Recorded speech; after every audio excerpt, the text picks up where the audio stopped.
दोस्तों, इस कहानी को सुनते ही आप दुखी व्यक्ति से हमेशा खुश रहने वाले व्यक्ति बन जाएंगे।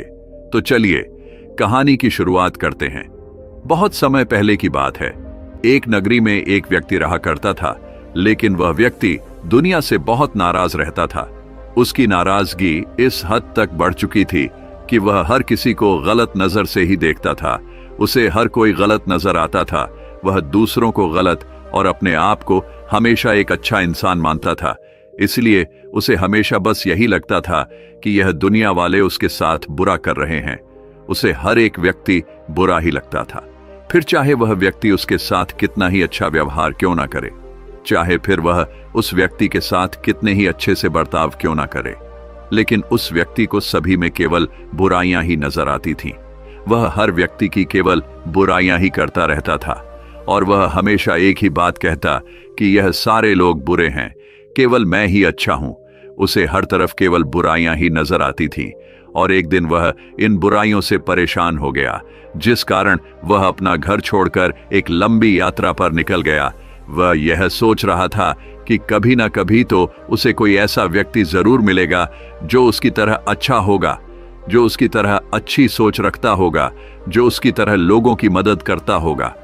कई दिनों के सफर के बाद अपनी लंबी यात्रा में जो भोजन उसने अपने साथ लिया हुआ था, वह भोजन अब समाप्त हो चुका था। इस कारण उसे जोरों की भूख लगी थी। भूख के कारण वह इधर उधर भटकने लगा। भूख से उसका बुरा हाल हुआ जा रहा था। तभी उसे रास्ते में एक व्यक्ति नजर आया। वह व्यक्ति भी काफी गरीब लग रहा था। वह उस व्यक्ति के पास गया और उस व्यक्ति से कहने लगा, मित्र, मुझे बहुत जोरों की भूख लगी है। क्या तुम्हारे पास खाने के लिए कुछ है? क्या तुम खाने की कोई व्यवस्था कर सकते हो? मैं बहुत दूर से चला आ रहा हूं, लेकिन अभी तक मैं अपनी मंजिल पर नहीं पहुंच पाया हूं और राह में ही मेरा भोजन भी समाप्त हो गया, जिस कारण मुझे बहुत जोरों की भूख लगी है। यदि तुम मेरे लिए भोजन की व्यवस्था कर दो तो मैं तुम्हारा आभारी रहूंगा। वह दूसरा व्यक्ति बहुत गरीब था। उसके पास खाने के लिए केवल 2 ही रोटियां थीं। उसमें से उसने एक रोटी उस व्यक्ति को दे दी। उस दूसरे व्यक्ति को बहुत जोरों की भूख लगी थी, जिस कारण वह उस रोटी को बहुत ही तेजी से खा गया और गरीब व्यक्ति की उस दूसरी रोटी को भी वह घूर घूर कर देखने लगा। और तभी वह व्यक्ति उस गरीब व्यक्ति से कहता है, मित्र, तुम्हारे पास केवल 2 ही रोटियां थी। एक रोटी मैंने खा ली और अब तुम्हारे पास एक रोटी और बची है। इस एक रोटी से तुम्हारा पेट नहीं भर पाएगा, लेकिन यदि तुम वह रोटी मुझे दे दो तो मैंने पहले से ही एक रोटी खा रखी है। जब मैं वह दूसरी रोटी भी खा लूंगा तो मेरा पेट तो अवश्य भर जाएगा। इसलिए कृपया करके वह रोटी भी मुझे दे दो। इसका जवाब देते हुए वह गरीब व्यक्ति उस व्यक्ति से कहता है, नहीं नहीं, यह 2 रोटियां मैंने अपने और अपने परिवार के लिए रखी थीं, जिसमें से मैंने अपने हिस्से की रोटी तुम्हें पहले ही दे दी है। अब दूसरी रोटी मेरी बीवी और बच्चों के लिए है। अब मैं तुम्हें एक भी रोटी नहीं दूंगा। उस गरीब व्यक्ति की यह बात सुनकर वह व्यक्ति कहता है, हे भगवान, यह दुनिया कितनी स्वार्थी है। मैं जानता हूं यहां पर लोग केवल अपने स्वार्थ के लिए जीते हैं। कोई भी दूसरों की मदद नहीं करना चाहता। यहां पर केवल अपना ही स्वार्थ देखते हैं, अपना ही भला चाहते हैं। दूसरों की मजबूरी तो उन्हें नजर ही नहीं आती। इतना कहकर वह उस गरीब व्यक्ति से कहता है, मित्र, मुझे तुमसे कोई नाराजगी नहीं है, क्योंकि यह दुनिया बहुत स्वार्थी है और तुम भी इसी दुनिया का एक हिस्सा हो। यह दुनिया बहुत बुरी है और मैं इस दुनिया को छोड़कर कहीं दूर जा रहा हूं, जहां पर मुझे मेरे जैसा कोई व्यक्ति मिल जाए। इतना कहकर वह व्यक्ति वहां से आगे की ओर चल पड़ा।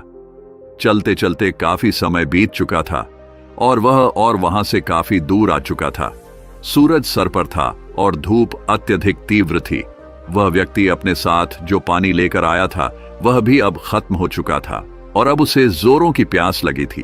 उस व्यक्ति ने इधर उधर देखा, लेकिन पानी का कोई भी झरिया उसे कहीं नजर नहीं आ रहा था और ना कोई ऐसा व्यक्ति जो उसे पानी दे सके। उसका गला सूखा जा रहा था। उसकी प्यास बढ़ती जा रही थी और दोपहर की वह कड़कती धूप उससे अब बर्दाश्त नहीं हो रही थी। वह काफी थक चुका था, बेहाल हो चुका था। तभी अचानक उसे रास्ते में एक व्यक्ति नजर आया। वे जैसे तैसे किसी तरह से उस व्यक्ति के पास पहुंचा और उस व्यक्ति से कहने लगा, मित्र, मुझे बहुत जोरों की प्यास लगी है। मेरा गला पूरी तरह से सूख चुका है। यदि मुझे पानी न मिला तो मैं मृत्यु को प्राप्त हो जाऊंगा। यदि तुम्हारे पास पानी है तो कृपया करके मुझे पानी दे दो, उससे मैं अपनी प्यास बुझा लूंगा। इस पर वह व्यक्ति जिसके पास पानी था वह उस व्यक्ति से कहता है, नहीं नहीं, मेरे पास इतना पानी नहीं है कि मैं तुम्हें इसे दे सकूं। मेरे पास केवल एक ही घुट पानी बचा हुआ है और वह भी मैं खुद ही पीऊंगा, तभी मैं अपने सफर को आगे जारी कर पाऊंगा। अगर मैंने तुम्हें यह पानी दे दिया तो मेरी यात्रा कभी पूरी नहीं हो सकेगी। अब यह पानी किसको मिलना चाहिए, यह तो इस बात पर निर्भर करता है कि किसकी जिंदगी ज्यादा कीमती है, किसका मकसद ज्यादा महत्वपूर्ण है। इसलिए तुम मुझे अपना मकसद बताओ। यदि तुम्हारा मकसद अच्छा हुआ, तुम्हारा मकसद महत्वपूर्ण हुआ, तो मैं यह पानी तुम्हें अवश्य दे दूंगा। तभी वह प्यासा व्यक्ति उस पानी वाले व्यक्ति से कहता है, मित्र, मैं एक लंबी यात्रा पर निकला हूं। मैं किसी ऐसे इंसान को ढूंढ रहा हूं जो मेरी तरह हो, जो मेरी तरह अच्छा सोचता हो, अच्छा बोलता हो और लोगों के साथ अच्छा व्यवहार करता हो। लेकिन अभी तक मुझे कोई ऐसा नहीं मिला, जिस कारण मैं इस यात्रा पर अभी भी यूं ही चलता चला जा रहा हूं। उस व्यक्ति की बात सुनकर आगे पानी वाले व्यक्ति ने कहा, मित्र, मैं भी एक यात्रा पर ही निकला हूं। इस दुनिया में एक ऐसे बुरे आदमी की तलाश में जो बुरा हो, जो किसी के बारे में नहीं सोचता, जो बहुत ही स्वार्थी हो, जिसे केवल अपनी पड़ी हो, वह दूसरों के बारे में तनिक भी ध्यान नहीं देता। लेकिन अभी तक मुझे भी कोई ऐसा व्यक्ति नहीं दिखाई पड़ा। उस पानी वाले व्यक्ति की यह बात सुनकर वह प्यासा व्यक्ति उस पानी वाले व्यक्ति से कहता है, मित्र, अगर यह बात है तो लाओ, यह पानी मुझे दे दो, मैं इसे पी लेता हूं और फिर तुम्हारा सफर भी यहीं पर समाप्त हो जाएगा। क्योंकि जिस बुरे इंसान की तलाश में तुम निकले थे, मैं तुम्हारे लिए वही बुरा इंसान बनकर मैं तुम्हारे सामने खड़ा हो जाऊंगा। अर्थात तुम्हें भी पाने की जरूरत है और मुझे भी। लेकिन यह पानी मैं पी लेता हूं तो मैं बुरा बन जाऊंगा और तुम जिस यात्रा पर निकले थे, तुम्हारी यात्रा भी पूरी हो जाएगी। उस व्यक्ति की यह बात सुनकर वह पानी वाला व्यक्ति उस व्यक्ति से कहता है, मित्र, अगर यही बात है तो जैसे ही मैं तुम्हें यह पानी दूंगा, मैं भी तुम्हारे लिए एक अच्छा व्यक्ति बन जाऊंगा जिसकी तलाश में तुम निकले हो। क्योंकि यह पानी मेरे लिए भी एक वरदान है, मेरे लिए भी एक जीवन है। लेकिन यह पानी मैं तुम्हें दे दूंगा तो मैं तुम्हारे सामने एक अच्छा व्यक्ति बन जाऊंगा और तुम्हारी भी यात्रा यहीं पर समाप्त हो जाएगी। इतना कहकर उस पानी वाले व्यक्ति ने उस व्यक्ति को वह पानी दे दिया। उस व्यक्ति को इतने जोरों की प्यास लगी थी कि उसने झट से वह पूरा पानी खत्म कर दिया और उस पानी वाले व्यक्ति से कहता है, बस इतना सा ही पानी था और इसके लिए तुम मुझे कब से परेशान कर रहे थे। तुमने इतनी बहस की केवल इतने से पानी के लिए, इससे तो प्यास भी नहीं बुझी। उस प्यासे व्यक्ति की यह बात सुनकर वह पानी वाला व्यक्ति उस व्यक्ति से कहता है, मित्र, तुम कोई बुरे व्यक्ति नहीं हो। तुम्हें जितनी प्यास थी मैंने तुम्हें उतना ही पानी दिया, लेकिन मेरे पास तो अभी भी बहुत पानी है। तुम तो बड़े भोले लगते हो, तो मुझे कोई बुरे व्यक्ति नहीं लगते, इसीलिए मैंने तुम्हें केवल उतना ही पानी दिया जितनी की तुम्हें आवश्यकता थी। यह सुनकर वह स्वार्थी व्यक्ति एक बार फिर उस पानी वाले व्यक्ति से कहता है, तुम तो बड़े स्वार्थी हो, तुम बहुत बुरे हो, यह दुनिया भी बहुत बुरी है। सभी केवल अपना मतलब देखते हैं, दूसरे की मजबूरी नहीं। मैं आज नहीं तो कल एक ऐसा व्यक्ति अवश्य खोज लूंगा जो मेरे जैसा होगा, जो अच्छा होगा। यह कहकर वह फिर से अपने मार्ग में आगे की ओर बढ़ चला। वह लगातार चलता ही जा रहा था। चलते चलते रात का समय हो चुका था और जिस जगह पर वह था वहां पर बहुत ठंड भी थी। चारों ओर जंगल ही जंगल था। उसे ठहरने के लिए कोई जगह नजर नहीं आ रही थी और उसे जोरों की ठंड भी लग रही थी। उसी जंगल में एक गुरुवर रहते थे। जब उन गुरुवर ने उस व्यक्ति को ठंड से ठिठुरता हुआ देखा तो वह उसे अपने आश्रम में ले आए और कहने लगे, बेटा, बाहर बहुत ठंड है, तुम यहीं पर आज रात रुक जाओ, कल सुबह तुम यहां से चले जाना। और गुरुवर ने उस व्यक्ति को बढ़ने के लिए एक गर्म कंबल दिया। जैसे ही उस व्यक्ति को उन गुरुवर ने कंबल थमाया, इस पर वह व्यक्ति उन गुरुवर से कहता है महाराज, केवल कंबल से काम नहीं चलेगा, ठंड बहुत है, तो आप थोड़ी सी लकड़ियां जला दीजिए। तभी ये सर्दी कम हो सकेगी। इस पर वह गुरु उस युवक से कहते हैं, बेटा इस समय ठंड है और ठंड के कारण सभी लकड़ियां गीली पड़ चुकी हैं, जिससे उसमें आग नहीं लग पाएगी। इतना सुनकर वह व्यक्ति एक बार फिर से वही बात बार बार कहने लगा कि सभी लोग मतलब है, सभी लोग केवल अपने स्वार्थ के लिए जीते हैं। यह दुनिया स्वार्थी है, केवल अपना मतलब देखती है। लेकिन जैसे तैसे करके उसने अपनी रात वहां पर गुजार ली और सुबह उठकर वह उन गुरुवर के पास पहुंचा और कहने लगा, हे महाराज, अब मैं अपनी यात्रा पर वापस जा रहा हूं। यह बात सुनकर वह गुरु उस व्यक्ति से कहते हैं, बेटा कैसी यात्रा? इसके जवाब में वह व्यक्ति कहता है गुरुवर, मैं एक ऐसे व्यक्ति की तलाश में निकला हूं जो मेरी तरह अच्छा हो, जिसमें कोई बुराई ना हो। वह लोगों के लिए सोचता हो, लोगों का अच्छा करता हो, वह दूसरों का भला करता हो। लेकिन अब तक मुझे कोई भी ऐसा व्यक्ति नहीं मिला, क्योंकि यह दुनिया बहुत बुरी है, बुरे लोगों से भरी हुई है। हर कोई अपना स्वार्थ देखता है, हर कोई अपने मतलब के लिए जीता है। यह बात सुनकर वह गुरुवर उस व्यक्ति से कहते हैं, बेटा अगर यह बात है तो तुम्हारी यात्रा यहीं पर समाप्त होती है। क्या मैं एक अच्छा व्यक्ति नहीं हूं? मैंने तुम्हें रात सर्दी के समय सर्दी से बचाया, अपने आश्रम में रात भर रहने के लिए जगह दी, ओढ़ने के लिए कंबल दिया, जिससे तुम रात भर सर्दी से बचे रहे। क्या यह सब अच्छी बात नहीं? क्या यह सब अच्छे गुण नहीं? और क्या इन सब वजह से मैं एक अच्छा व्यक्ति नहीं हूं? इसके जवाब में वह व्यक्ति उन गुरुवर से कहता है, महाराज आप एक साधु हैं, एक गुरु है। इसका मतलब यह तो नहीं कि आप अच्छे हैं। यदि आप अच्छे होते तो मैंने रात को ही आपसे कहा था कि लकड़ियां जला दीजिए, जिससे सर्दी कम हो सके। क्या आपने लकड़ियों का इंतजाम किया? क्या आपने वह लकड़ियां जलाई ताकि सर्दी कम हो सके? नहीं, आपने बिल्कुल भी ऐसा कुछ नहीं किया। इसका अर्थ क्या हुआ कि आप भी बुरे हैं। पर मुझे आपसे कोई शिकायत नहीं है, क्योंकि यह दुनिया बहुत बुरी है, बुरे लोगों से भरी हुई है, और आप भी उसी में से एक हैं। इतना सुनकर वह गुरु मुस्कुराने लगे और उस व्यक्ति से कहते हैं, बेटा अगर तुम्हें अपने जैसे किसी व्यक्ति की तलाश है तो तुम्हें वापस उल्टी दिशा में जाना चाहिए। मैं तुम्हें एक रोटी और एक घूंट पानी देता हूं, लेकिन याद रखना यह तुम्हारे लिए नहीं है, यह उसके लिए है जिसे इसकी सबसे ज्यादा जरूरत हो। यह तुम उसे ही देना, और जब तुम ऐसा करोगे तो वह व्यक्ति भी तुम्हें मिल जाएगा जिसे तुम ढूंढ रहे हो, जिसके लिए तुम यह यात्रा कर रहे हो। उस व्यक्ति ने उन गुरुवर की बात मान ली और वह उस दिशा में वापस से अपनी यात्रा को आरंभ करता है। वह वापस लौट ही रहा था कि रास्ते में एक बार फिर से उसे उसी कड़कती धूप का सामना करना पड़ा। चलते चलते काफी समय भी हो चुका था और उसे एक बार फिर से जोरों की प्यास लगी थी। उसका दम निकलने को तैयार था।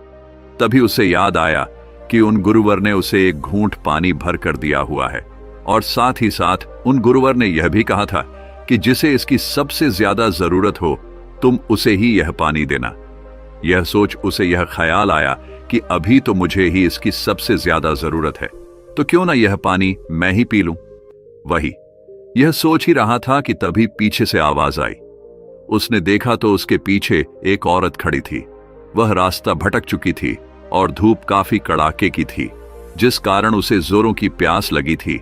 वह उस व्यक्ति से कहती है, मान्यवर कृपा करके यदि आपके पास थोड़ा पानी हो तो मुझे दे दीजिए। मुझे बहुत जोरों की प्यास लगी है। मेरा गला सूखा जा रहा है। यदि मुझे पानी नहीं मिला तो मैं मृत्यु को प्राप्त हो जाऊंगी। यदि आपके पास थोड़ा भी पानी है तो कृपा करके मुझे दे दीजिए। मैं आपका आभार कभी नहीं भूलूंगी। जैसे ही उस औरत ने उस व्यक्ति से पानी मांगा, उसके मन पर मानो किसी ने बहुत ही गहरी चोट कर दी हो। वह यह सोचने लगा कि यह कहां से आ गई। अगर इसने थोड़ी सी और देर की होती तो यह पानी में पी चुका होता। पर उन गुरुवर ने जैसा कहा था कि जिसे इसकी सबसे ज्यादा जरूरत हो तो तुम इसे उसे ही देना, और उन गुरुवर ने यह भी कहा था कि यह पानी और यह रोटी तुम्हारे लिए नहीं है। अब वह व्यक्ति सोच में पड़ गया कि मैं क्या करूं, मैं इस औरत की जान बचाऊं या फिर खुद की प्यास बुझाऊं। वह यह सोचते सोचते उसने तुरंत ही वह एक घुट पानी खुद ही पी लिया, और यह देखकर उस औरत की आखिरी आंच भी अब टूट चुकी थी, क्योंकि उसे अत्यधिक जोरों से प्यास लगी थी और अब उसने अपनी आखिरी उम्मीद भी खो दी थी। जिस कारण वो टूट गई और तुरंत ही जमीन पर गिर पड़ी। और वह व्यक्ति जिसने वह पानी की आखिरी बूंद तक पी ली थी, जैसे ही उसकी प्यास बुझी, वह यह सोचने लगा, हे भगवान, ये मैंने क्या कर दिया, मुझसे गलती हो गई। इस औरत के यदि प्राण चले गए तो यह मेरे ऊपर एक बोझ होगा। यदि इसके प्राण मेरी वजह से चले गए तो मैं क्या करूंगा? मैं स्वार्थी हूं, मैं बहुत बुरा हूं। मैंने ऐसा क्यों किया? मैं इतना बुरा क्यों? मैंने ऐसा क्यों किया? मैं अब क्या करूं? कहां से पानी लाऊं और इस महिला को दूं? वह यह सोच ही रहा था कि उसके मन में ख्याल आया कि एक बार फिर से मैं इस झोली में हाथ डालकर देखता हूं। क्या भरोसा, उन गुरुवर ने मुझे और भी पानी दिया हो।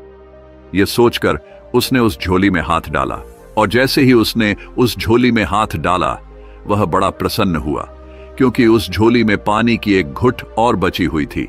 उसने तुरंत ही उस पानी को निकाला और कहने लगा, हे गुरुवर, आपका बहुत बहुत धन्यवाद। इतना कहकर वह पानी उस औरत को पिला देता है। तभी उस औरत को होश आया और उस महिला ने उस व्यक्ति से बात की और कहने लगी, आप जैसे इस दुनिया में बहुत कम लोग हैं। आप बहुत अच्छे हैं, जो अपने से पहले दूसरों के बारे में सोचते हैं। आपका बहुत बहुत धन्यवाद। वह महिला इतना कहकर वहां से चली गई।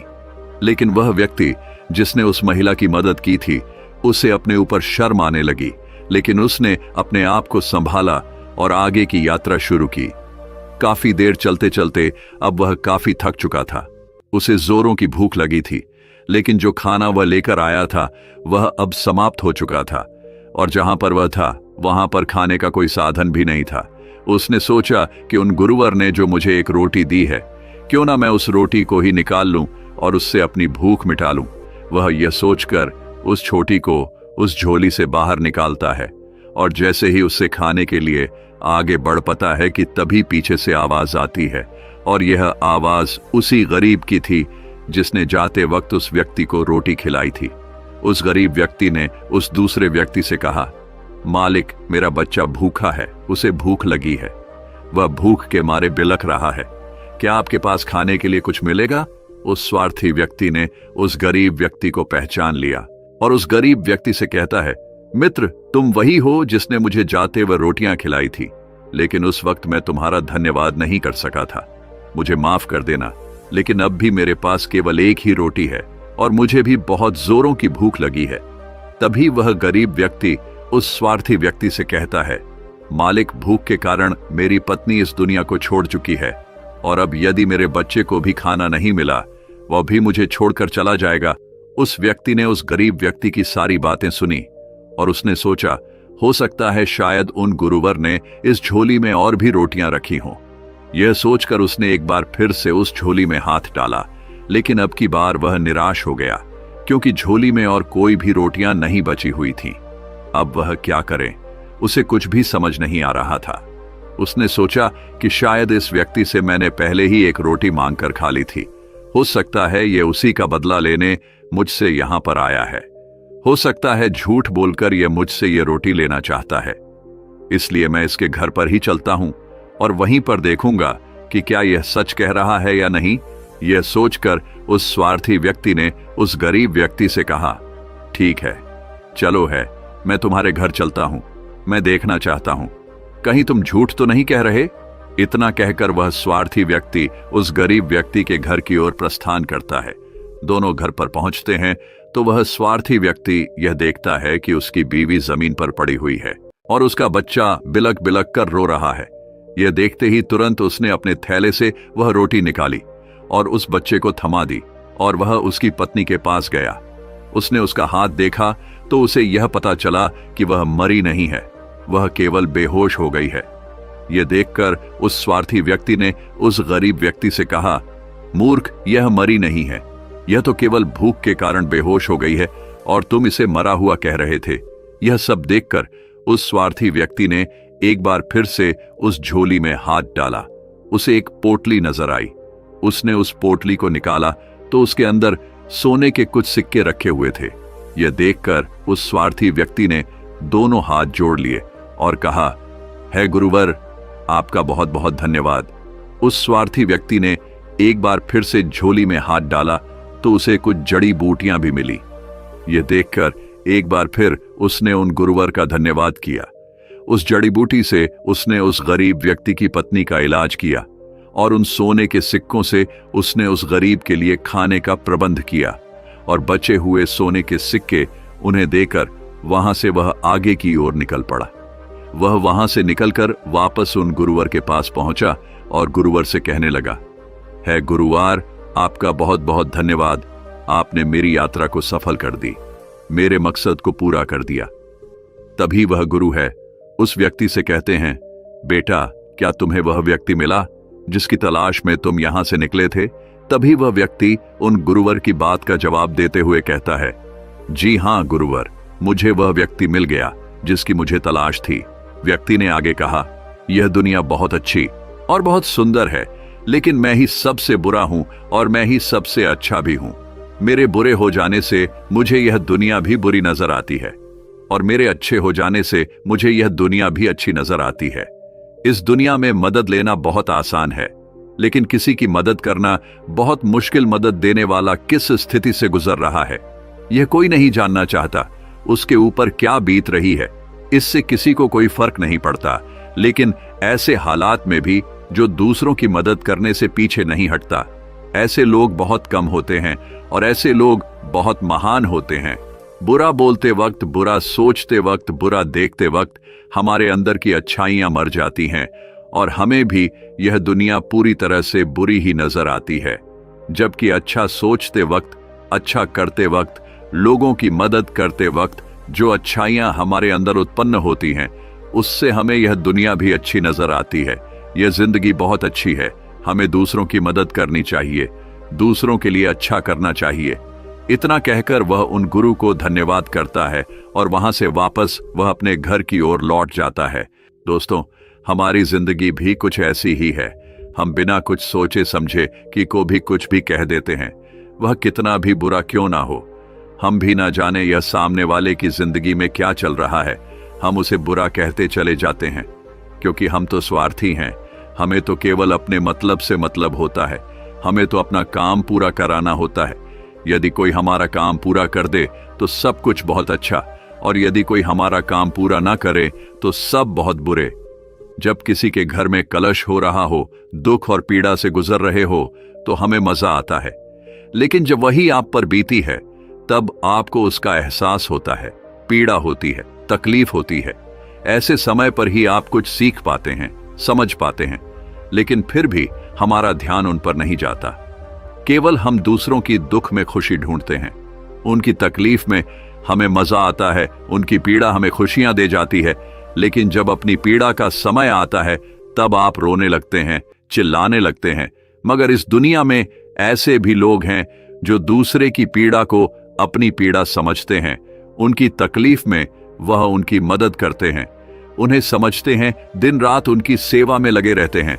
वह लोग एक दूसरे को बांधे रखते हैं, प्रेम बनाए रखते हैं, भाईचारा बनाए रखते हैं। ऐसे लोग सभी की मदद में हमेशा तत्पर रहते हैं, क्योंकि वह जानते हैं कि वास्तविकता क्या है, असली जीवन क्या है, असली सुख क्या है। तो दोस्तों, उम्मीद है कि आज हमने आपको जो कुछ भी समझाने की कोशिश की है, वह आप अच्छी तरह से समझ चुके होंगे। अगर आपको अभी तक यह वीडियो समझ नहीं आई, तो मैं आपसे विनती करूंगा कि आप इस वीडियो को 1 या 2 बार और देखें। और अगर आपको यह वीडियो अच्छी लगे, तो आप अपने दोस्तों के साथ इस वीडियो को शेयर भी कर सकते हैं, और लाइक करने के साथ साथ एक अच्छा सा कमेंट भी जरूर कीजिएगा। और हाँ, अगर आप हमारे चैनल पर नए हैं, तो चैनल को सब्सक्राइब और घंटी बटन को जरूर दबा दीजिएगा। चलिए मिलते हैं अगली वीडियो में, तब तक के लिए अपना ख्याल रखें। धन्यवाद।